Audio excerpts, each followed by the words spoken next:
Bienvenidos compañeros, esta es la tercera sesión.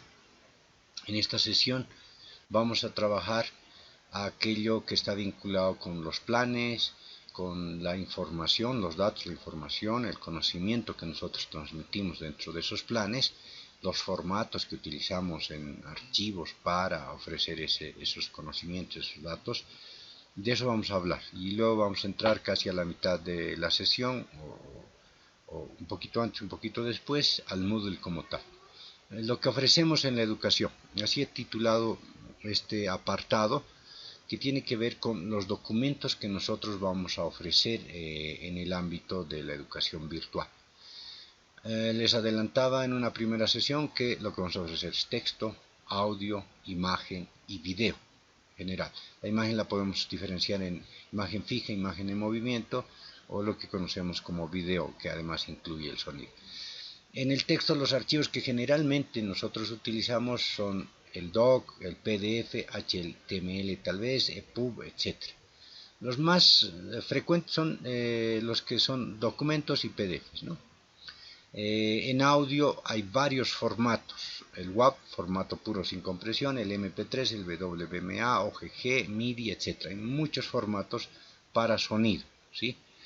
Luego vamos a comentar del software que te permite también manejar, manipular el audio, y ahí les voy a hacer un comentario de algunas herramientas que yo manejo, que luego podemos entrar en detalle. Yo puedo grabar un video exclusivo para el manejo de esas herramientas, ofrecerles también el software, etcétera. De eso vamos a comentar. En imágenes, los archivos que nosotros manejamos son BMP, RAW, GIF, JPG, JPEG, TIFF, PNG, etc. Hay más. En archivos digitales, nosotros utilizamos archivos con formatos AVI, MPEG, MP4, WMV, MOV, RM, etc. Así hay una infinidad. El FLV se utiliza para el Adobe Flash, en el YouTube también, con el Google, etc. Según lo que nosotros necesitamos, los formatos pueden ser específicos o se puede especificar para cierto tipo de tarea qué formato vamos a utilizar, ¿sí? Ahí lo importante, lo que yo llamaría la atención mucho a ustedes es el tema de la imagen, porque nosotros en diseño gráfico y en artes plásticas vamos a trabajar mucho con imagen, ¿sí? Se me ocurre, digamos, que en el taller de dibujo o en el taller de pintura han decidido que se va a hacer una primera evaluación en la que están solicitando a los estudiantes que manden fotografías de alta resolución para que ustedes evalúen. Además van a dar ciertas condiciones, que tomen una foto con acercamiento, otra alejados, etcétera, ¿no? Del conjunto de la obra y tal. Entonces eso les puede permitir a ustedes exigir cierto formato y cierta resolución, ¿sí? En el caso del video lo mismo, pueden pedir y decir, bueno, van a filmar ustedes un video pequeño con sus celulares y háganlo con cierta definición, tal o cual definición. Viene saber eso, pero también viene saber esto porque nosotros vamos a utilizar ciertos formatos, y vamos a comprimirlos o vamos a pasar de uno al otro. Podemos tener un formato de Word y pasarlo a un formato PDF, o un formato PDF y pasarlo a un formato doc, etcétera, etcétera. ¿Qué significa esto de los formatos? Se los voy a explicar de manera, creo yo, más sencilla.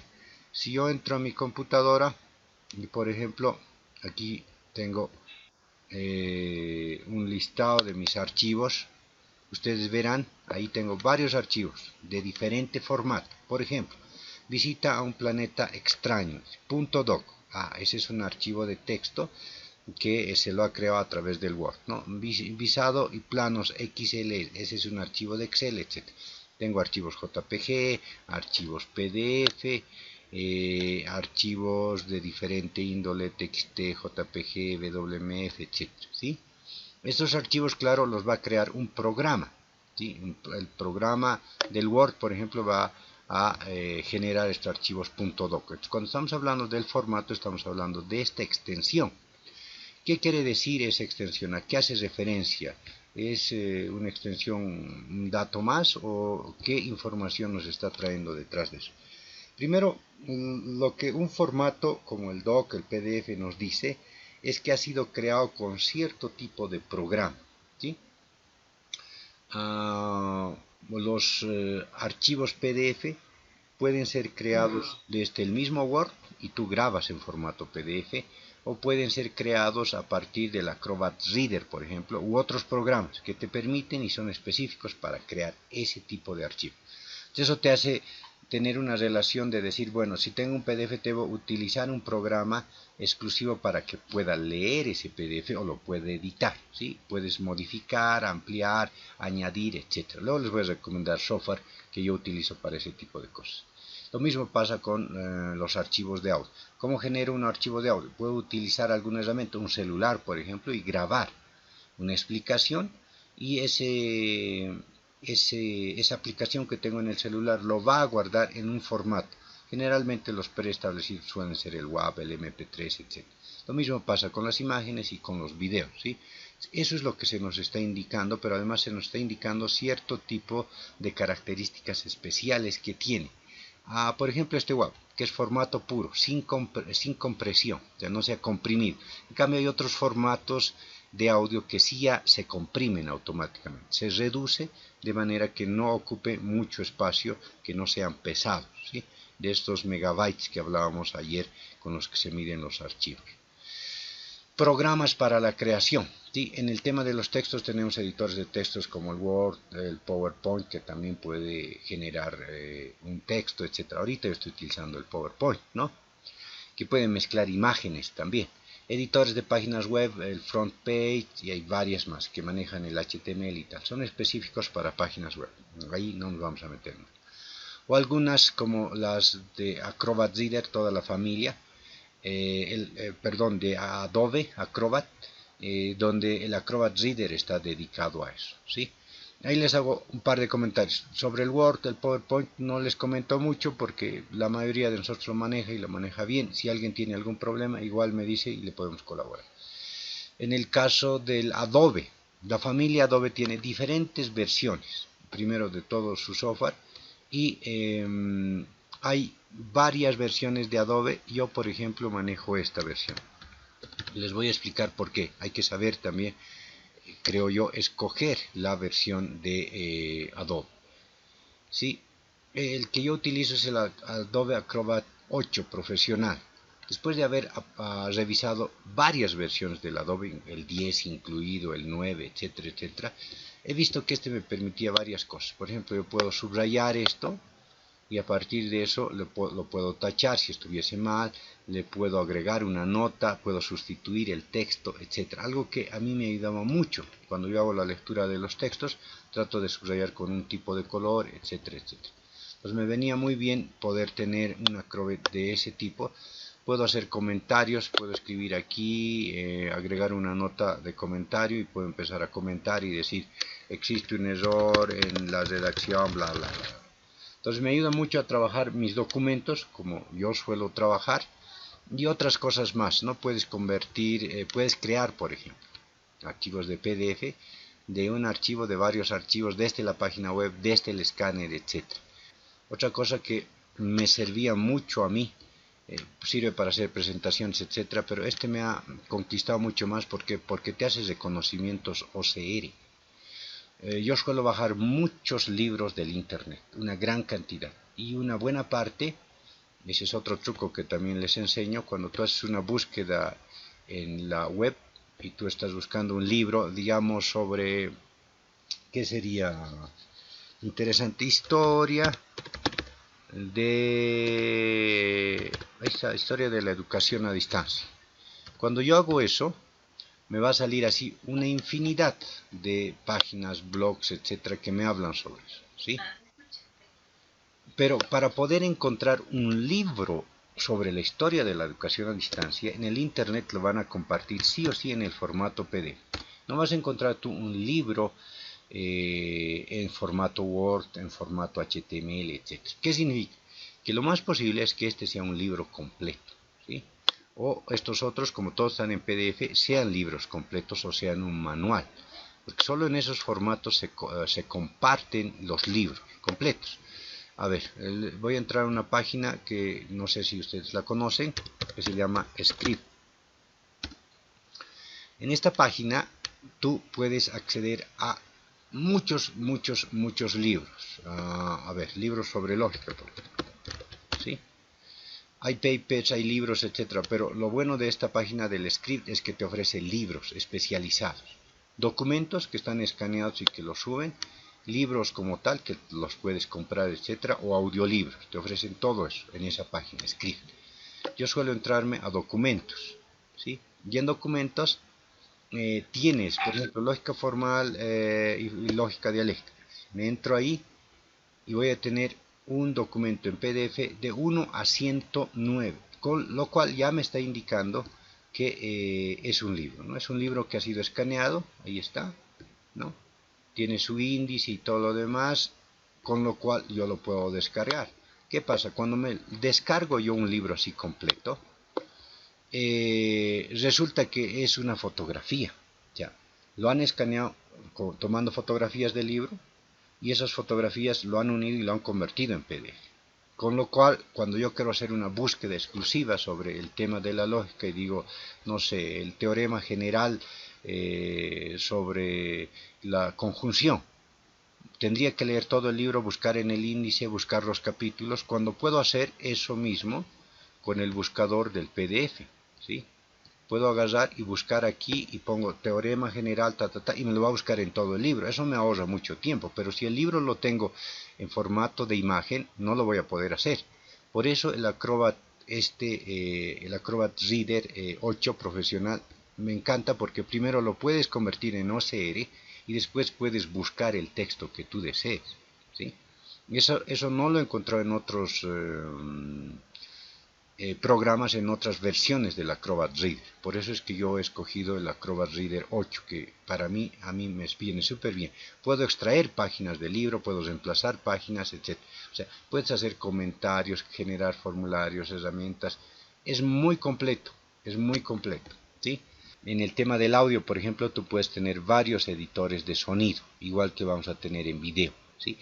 Esos editores de sonido lo que hacen es mostrarte el audio que tú has grabado con cierta calidad, con cierto formato, utilizando un programa, también el Audacity, y a partir de eso ir cortando algunas cosas, mejorando su sonoridad, mejorando varias cosas. Entonces son editores que te permiten modificar el sonido que tú has grabado, sea solo como ahora una grabación de voz, una explicación, sea una pieza musical, etcétera, ¿no? Mientras más profesional sea el trabajo que vas a realizar, puedes trabajar y grabar con muchos canales, y esos canales los puedes unir, puedes hacer que uno suba, etcétera, etcétera. Los músicos manejan otro tipo de software que todavía es mucho más sofisticado.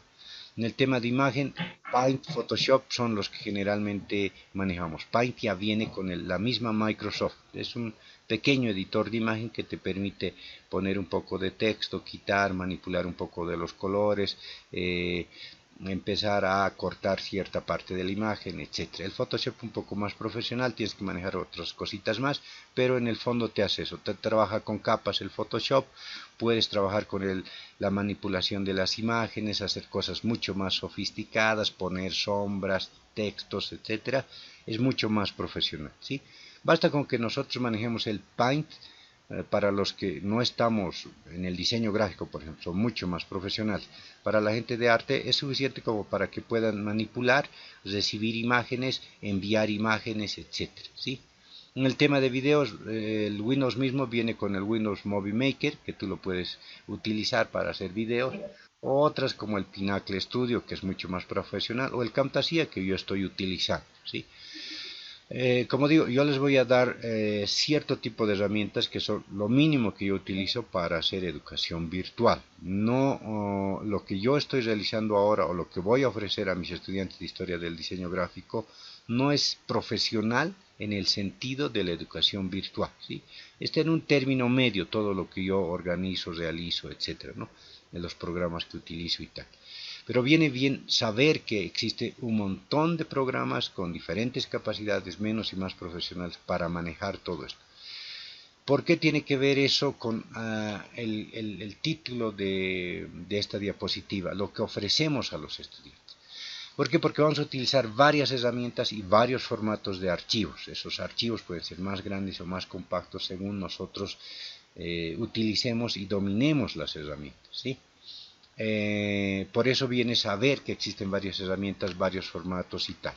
Eso es básicamente sobre este asunto. Ahora, también para terminar ya este asunto de lo que ofrecemos en la educación, la pregunta del millón es, ¿qué es lo que ustedes van a ofrecer para la educación virtual? Y ahí yo ya me voy a ir a algo bien puntual, cómo yo voy a desarrollar mi educación en mi aula virtual en el Moodle, y voy a entrar enseguida, les voy a mostrar las cosas que yo tengo y qué es lo que voy a ofrecer al estudiante.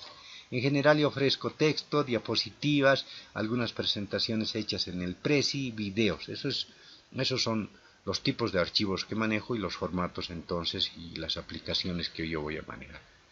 Ese prolegómeno, esa introducción que he hecho ahora tiene que ver con lo que nosotros vamos a necesitar aquí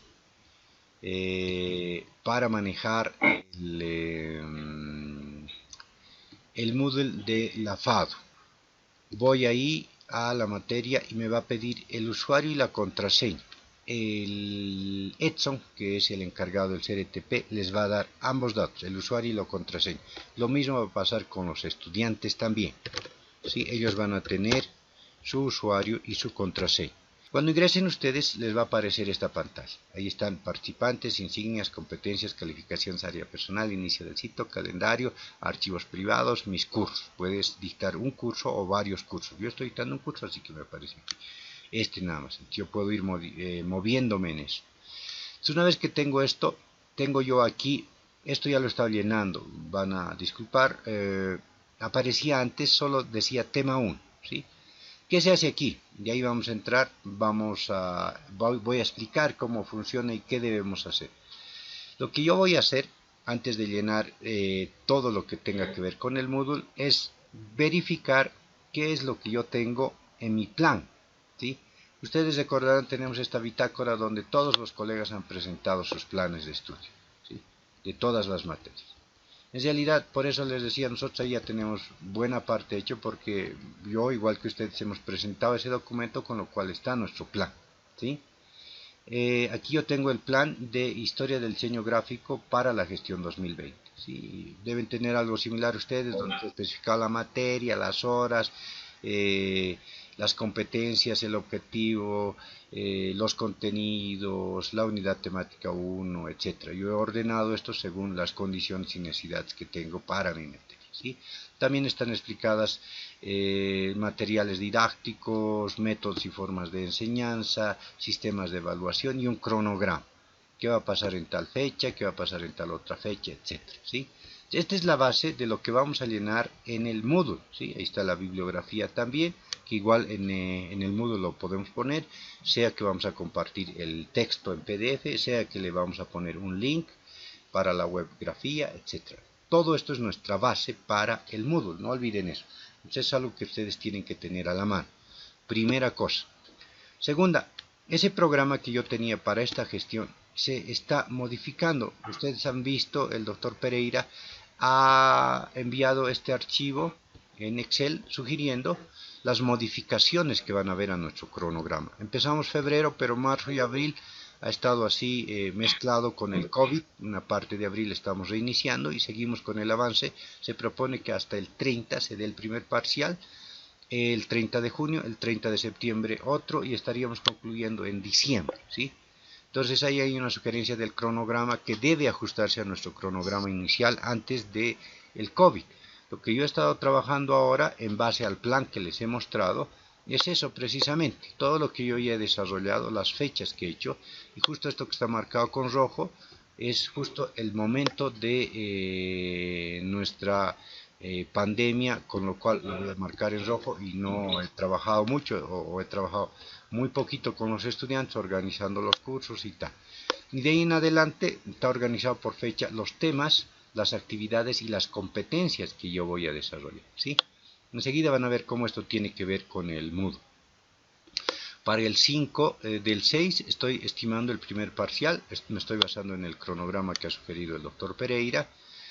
Para el segundo parcial, el 2509, eso estoy estimando, etcétera, ¿sí? El tercer parcial sería el 11 de diciembre y un segundo turno el 18 de diciembre, con lo cual yo concluiría todo mi plan de trabajo, ¿sí? Por un lado tengo eso me va a servir en el Moodle. Por otro lado, yo tengo organizado dentro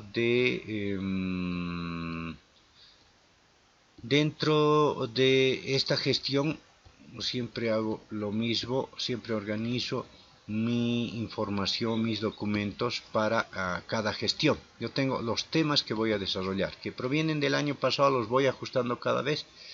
Y para las lecciones que yo desarrollo, que pueden abarcar una clase o varias clases, tengo, por ejemplo, la primera sesión, yo les doy el plan de trabajo que está en un PowerPoint, les planteo un primer tema y ahí desarrollo mi PowerPoint, ¿sí? A partir de eso voy desarrollando mi primera clase, mi segunda clase, mi tercera clase, mi cuarta clase, etcétera, ¿sí?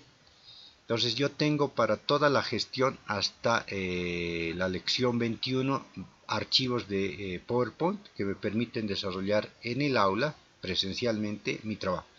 Entonces todos estos archivos me van a servir ahora a mí para que los suba al Moodle, ¿sí? Por ejemplo, en la segunda clase, la lección 2, la desarrollo ahí, pero voy poniendo otras lecturas más que vienen bien. Tengo unas tareas de ideogramas, actividades para que ellos hagan ideogramas, les hago ver ideogramas chinos, etc. Tiene que ver con el origen de la escritura, ¿no? Cómo han ido mudando y tal. Entonces, en cada una de estas lecciones tengo entre actividades, tareas, entre la lección que estoy desarrollando, videos, etc. Entonces, estas lecciones están así, repletas de información. Esa misma información, según el cronograma que yo tengo, que estoy generando aquí, es la que voy a subir al Moodle. Por ejemplo, vamos, entonces yo empiezo aquí, eso es lo que tienen que hacer en el Moodle. Va a estar grabado todo esto, así que no se preocupen. Yo empiezo a activar la edición. ¿Qué significa eso? Que a partir de esta activación de la edición, yo voy a empezar a poner avisos si hubiese, o a empezar a designar mis temas. Por ejemplo, aquí, según mi cronograma, yo voy a manejar la antigüedad. Hago clic en este lapicito y voy a luego a abarcar la Edad Media, ¿sí? Perdón, la Edad Media. ¿Sí? En la otra voy a abarcar la Edad... no, tengo que hacerle un enter. Edad Media, ¿sí? Listo, ya está. En el otro, la Edad Moderna. Listo. Ahora, a cada uno de estos temas le puedo incorporar varias actividades. Ahí dice, añade una actividad o un recurso. Todo esto es lo que le puedo añadir. Una base de datos, un Big Blue Button, porque yo voy a hacer una videoconferencia, un chat, una consulta, un cuestionario, un diario, encuestas predefinidas, foros, glosarios, herramientas externas, una lección, un Open Meeting, un paquete. No se preocupen, los vamos a ir viendo uno por uno. Ahorita es un pantallazo general. Un taller, una tarea, un wiki, un archivo, una carpeta, etc. Por ejemplo, yo puedo decir, les voy a compartir, como es la antigüedad, un archivo, ¿sí? Y dice agregar. Entonces, como estoy iniciando, debo dar el nombre del archivo. Entonces puedo poner introducción a la materia. ¿De acuerdo? Pongo ahí introducción a la materia, puedo hacer una descripción de lo que va a contener. ¿Qué es lo más importante? La parte de abajo, voy a seleccionar un archivo. Lo bueno, como les digo, es que yo ya tengo eso organizado. Para mis materias ya están organizadas, con lo cual este va a ser el archivo que voy a introducir. Pongo ahí. Pongo este archivo, me voy a el Google y lo arrastro ahí y lo pego. Listo, ya se ha subido, ¿sí? Puedo ahí hacer una descripción para ser más exquisito, ¿sí?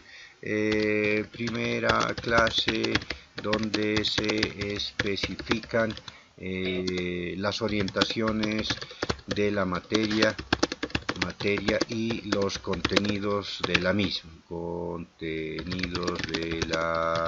¿Sí?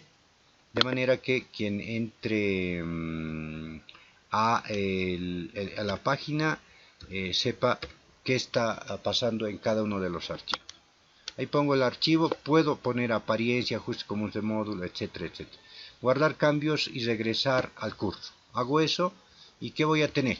Ya tengo ahí la antigüedad, que es lo primero que voy a abarcar, y tengo introducción a la materia. Sigo añadiendo. puedo seguir añadiendo más actividades. Tengo una introducción a la materia y ya nomás yo me lanzo con un trabajo. El primer trabajo que voy a desarrollar, por ejemplo, es es una lectura de Europa, Modernidad y Eurocentrismo, de un filósofo mexicano, Enrique Dussel, que discute la idea de cómo se presenta la historia, ¿no? Entonces me viene bien porque quiero que ellos tengan un aparato reflexivo y digan, ¿realmente estamos estudiando la historia de manera objetiva o más bien es una orientación que nos vincula con el eurocentrismo? Entonces eso también quiero. Bueno, entonces agarro el Moodle y digo que quiero compartir otro archivo. Agarro y agrego y el Moodle de nuevo igualito que hace ratos. Aquí voy a poner lectura sobre el eurocentrismo. Listo, ahí puedo hacer una descripción de Enrique Dussel. Listo. Y a partir de eso incluyo el archivo. ¿Qué estoy haciendo hasta este momento? ¿Qué pueden hacer los estudiantes? Van a hacer clic y van a poder ver el archivo y descargárselo. Van a hacer clic y van a ver el archivo y descargárselo. ¿Qué es lo bueno? Que yo tengo esto organizado. Ustedes me pueden detener y me pueden decir, pero Jerry, eso lo puedo hacer en el WhatsApp, vamos. Sí, claro, pero aquí está ordenado y siempre va a estar ahí. En cambio, si tú ves el WhatsApp y llenas de información, llegas a noviembre y alguien va a preguntar, profesor, ¿dónde está la introducción de la materia? Sí, eso está, ¿te acuerdas? Estaba en febrero, ahí busca.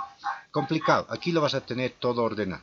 Entonces, puedo llegar luego a incorporar alguna actividad, un cuestionario, etc. Luego vamos a revisar estas una por una, o puedo incluso poner un link para que vean aquí, una URL para que vean un video, que puede estar en mi canal, que puede ser del YouTube, que puede ser de diferente fuente, ¿sí?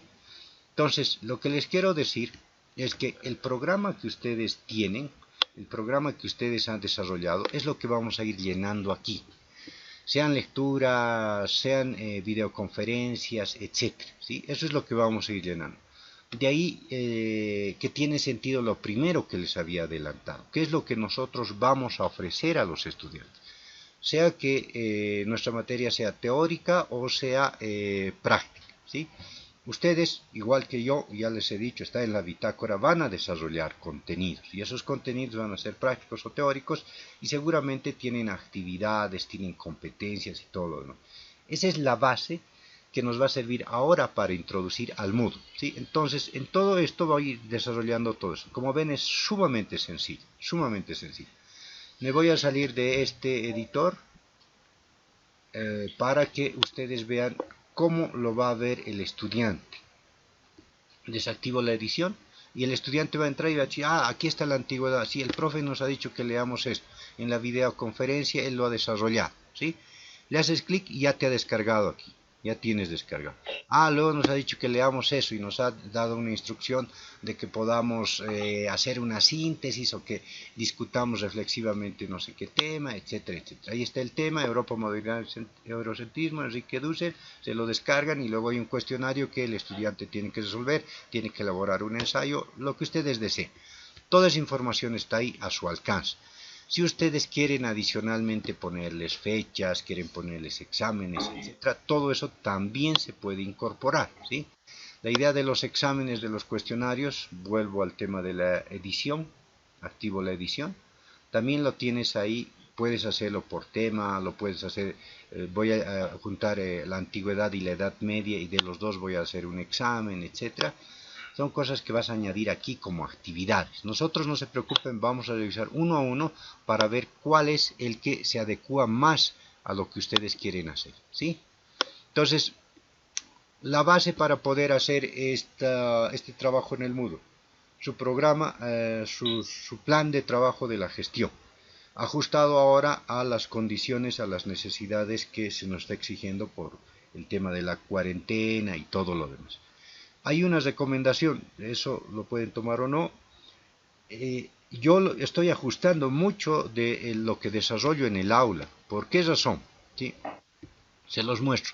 Yo aquí en el desarrollo de mi plan, a veces tengo como en esta, tengo mucha tarea y mucho trabajo que les mando a los chicos, etcétera, y les mando a hacer.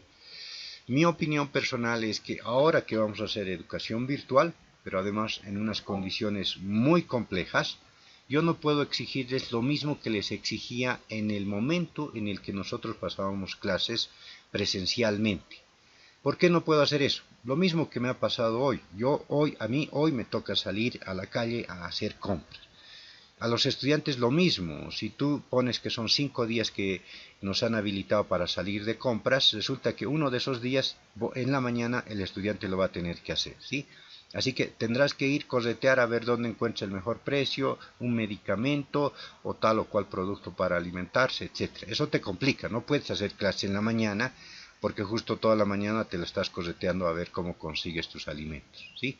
Eso es muy complejo. O sea, si alguno de ustedes dice, voy a tener una clase virtual en la mañana, estimen que va a haber un buen porcentaje, si tienen 100 personas, más o menos el 20% es posible que no pueda asistir a tu clase, por esas condiciones.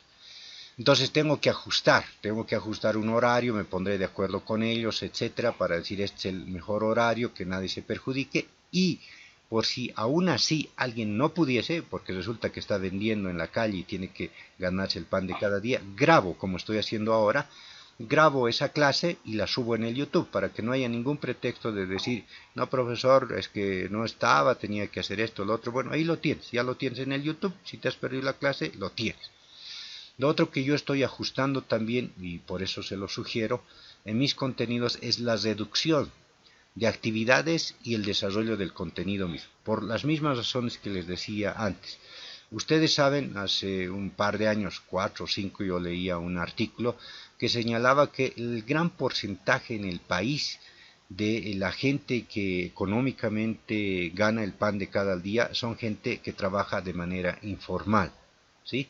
Significa que no trabajan en instituciones públicas o en instituciones privadas grandes donde no te van a despedir, donde tienes tu sueldo fijo, etcétera. A pesar de que ahora han visto, ha salido unas resoluciones del HCU, información diciendo que estamos nosotros en la UNSA también en crisis, no hay recursos. Todo el país está en lo mismo. Y hay muchos chicos que se han comunicado conmigo y que me han indicado que, bueno, profesor, en mi familia nos dedicamos a la confección de ropa, pero con esta pandemia no hemos generado ni un solo peso. Estoy muy preocupado. Están estresados, no tienen recursos muchos de ellos. Cuando les toca salir a comprar, tienen que ir y picar y a ver cómo se las arreglan para comprar. Tienen actividades dentro de la casa. Decíamos, parece que en la casa no estamos haciendo nada ahora que estamos en cuarentena. No es así. Yo tengo mis 2 guaguas. Todo el día están aquí, corretear, hay que ir a comprar, hay que ver de cocinar, lavar. La persona que antes nos ayudaba en la casa ya no puede venir. Con lo cual nosotros tenemos que arreglarnos para ver cómo realizamos todas esas tareas. Estimo que la gran parte de los estudiantes están en la misma situación.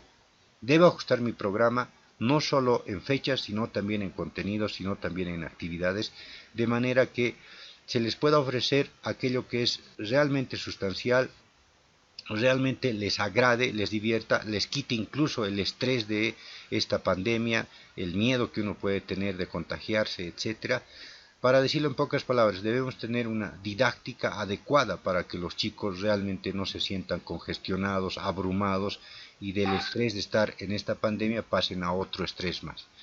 Entonces, eso les ruego lo consideren porque es realmente para mí muy triste ver a estudiantes que se han quejado, algunos estaban muy conmovidos por su situación, etcétera. Lo entiendo, yo también estoy en lo mismo. Entonces, hay que adecuar todo eso, compañeros, hay que adecuar todos nuestros contenidos, hay que adecuar todas las actividades para que ellos estén tranquilos y puedan realizar su trabajo, no perder lo sustancial de las materias de la universidad, pero poder enfrentar la educación a distancia. Es muy complejo. Toda esa batalla diaria que tenemos que llevar hoy en día nos exige que tengamos que tener otra visión de la educación ahora virtual, con contenidos que sean más sucintos, con actividades que sean mucho más agradables, etcétera, etcétera. Entonces esa recomendación también viene bien, ¿sí? Luego, el tema de participantes, insignias, competencias, calificaciones, en la práctica lo vamos a ir desarrollando. Por lo pronto, como ven, lo mínimo que ya podrían hacer, si es que se les habilita, es ingresar a la edición editar sección y empezar a poner estas. Como ven, tengo ahí 3 secciones. Yo puedo seguir añadiendo otras secciones. Estoy en la Edad Media moderna y puedo añadir otra sección más para la edad contemporánea, ¿sí? Edad moderna, y aquí puedo poner, edito aquí y añado edad contemporánea.